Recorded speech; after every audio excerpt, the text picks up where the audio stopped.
बिस्मिल्लाहिर्रहमानिर्रहीम अस्सलाम वालेकुम। अल्लाहुम्मा सल्लि अला मुहम्मदिन व अला आलि मुहम्मद कमा सल्लैता अला इब्राहीम व अला आलि इब्राहीम इन्नका हमीदुम मजीद। अल्लाहुम्मा बारिक अला मुहम्मदिन व अला आलि मुहम्मद कमा बारकता अला इब्राहीम व अला आलि इब्राहीम इन्नका हमीदुम मजीद। दोस्तों, बेंजामिन नेतन्याहू जी तकरीर करते हुए कहते हैं कि इसराइल की जो जंग है ये सिर्फ इसराइल की जंग नहीं है, ये पूरी दुनिया की जंग है। ईरान पूरी दुनिया को आग में धकेल देगा, ये पूरी दुनिया के लिए ख़तरा है और हम चाहते हैं कि ये ख़तरा दुनिया से हमेशा हमेशा के लिए ख़त्म हो जाए। हम चाहते हैं कि दुनिया में अमन कायम हो और दुनिया को चाहिए कि इस अमन के मिशन में हमारा साथ दे। और ऐसी ही तकरीर करते हुए इसी सोच के साथ इजराइल अटैक करता है 13 जून 2025 को ईरान के ऊपर।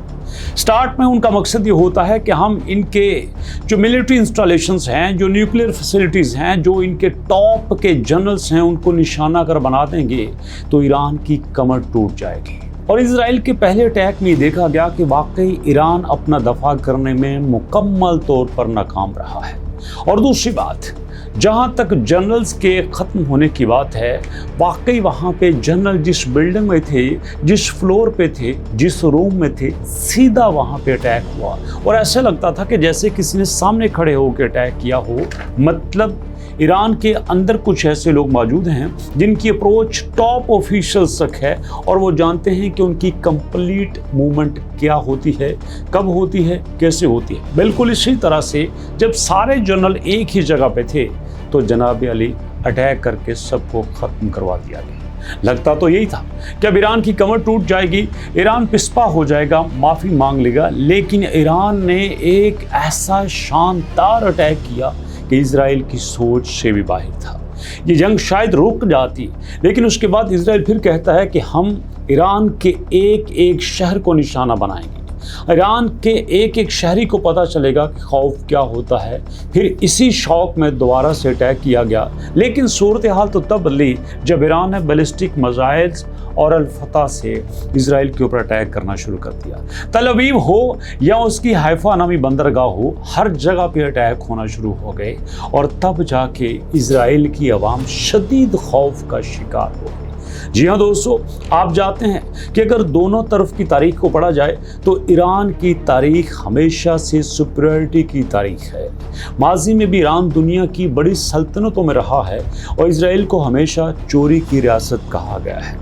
और दोस्तों, अभी तक की सिचुएशन में ऐसे लगता है कि अगर ईरान को नहीं रोका गया तो ये पूरे इजराइल को तहस नहस करके रख देगा। जी हाँ दोस्तों, आपने कई वीडियोस में देखा होगा कि नेतन्याहू जी कभी उधर जाते हैं, कभी उधर जाते हैं, कभी इस जगह छुपते हैं, कभी उस जगह छुपते हैं कि किसी तरह से हम अपने टास्क को पूरा कर सकें।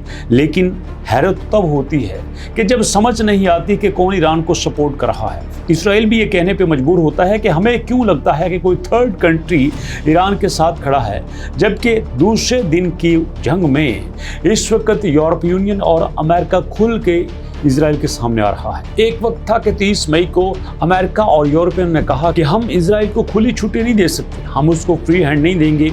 और फिर जनाब जब इजराइल ने अपनी मर्जी से अटैक किया तो फिर यही फ्री हैंड को रोकने वाले उसके साथ आ चुके हैं।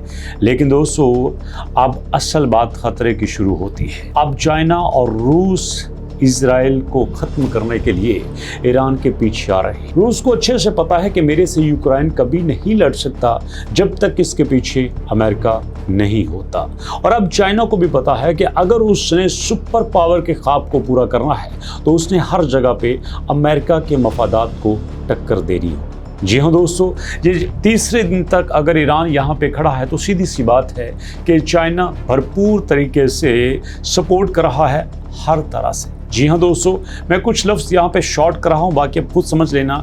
और कहा यह जाता है कि अगर यहाँ पे इजराइल ने अपनी हट दर्मी जारी नहीं रखी तो ये सारे का सारा कंक्रीट में बदल सकता है। جی ہاں دوستو، بالکل جیسے اسرائیل نے 60,000 فلسطینیوں کو ایک دم سے ختم کر دیا، بیچارے ڈاکٹر شہید ہو گئے، یہاں پہ جرنلسٹ شہید ہو گئے، عورتیں شہید ہو گئی، لیکن اسرائیل یہی کہتا رہا کہ ہم اپنے دفاع کے لیے لڑ رہے ہیں، اور اب بھی یہ کہتے ہیں کہ ہم اپنے حملے روک سکتے ہیں اگر ایران باز آ جائے۔